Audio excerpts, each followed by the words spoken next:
میری بات لکھ لو، میری بات سن لو۔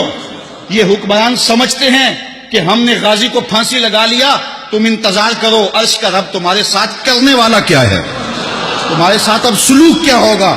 ہم تو مجبور لوگ ہیں، ہم تو کچھ نہیں کر سکے، لیکن جس کے رسول کی توہین کرنے والے کو قتل کرنے کے جرم کے اندر غازی کو شہید کیا گیا ہے، وہ رب بڑا غیرت مند ہے۔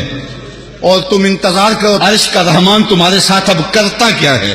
تم کہتے ہو علماء کو جیلوں میں ڈال دو جیلوں میں، اب باقی بچا کیا ہے، اب باقی رہ کیا گیا ہے۔ اب تم انتظار کرو کہ تمہارے ساتھ رب کرتا کیا ہے اور تمہارے ساتھ حال کیا ہوتا ہے۔ تم رسوائی اور ذلت کے اس مقام پہ پہنچو گے اور عبرت کا نشان بنو گے کہ دنیا دیکھے گی، اور تم رسوا ذلیل ہو جاؤ گے۔ اور غازی کل بھی زندہ تھا، غازی آج بھی زندہ ہے، اور اس کا نام بھی باقی ہے، اس کا پیغام بھی باقی ہے۔ اور یہ بھی سن لو کہ غازی اگر چلا گیا ہے، جب غازی علم الدین کو شہید کیا گیا نا، تو ایک ہندوؤں نے جلسہ کیا، کہا کہ ایک شخص اٹھا تھا، ہم نے اس کو مار دیا ہے، اب ہم جو چاہیں کریں۔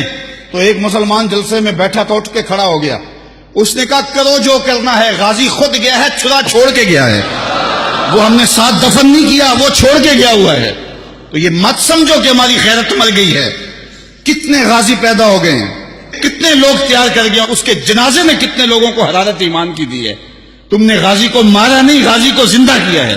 اگر تم چھوڑ دیتے تو شاید تحریک کمزور ہو جاتی، لیکن تم نے قتل کر کے اس تحریک کو مضبوط کر دیا ہے، تم نے اس کو پانی دیا ہے، اب یہ تناور درخت بنے گا۔ تم اپنی خیر مناؤ، 295 سی کو تم ہاتھ بھی نہیں لگا سکتے اللہ کے فضل سے۔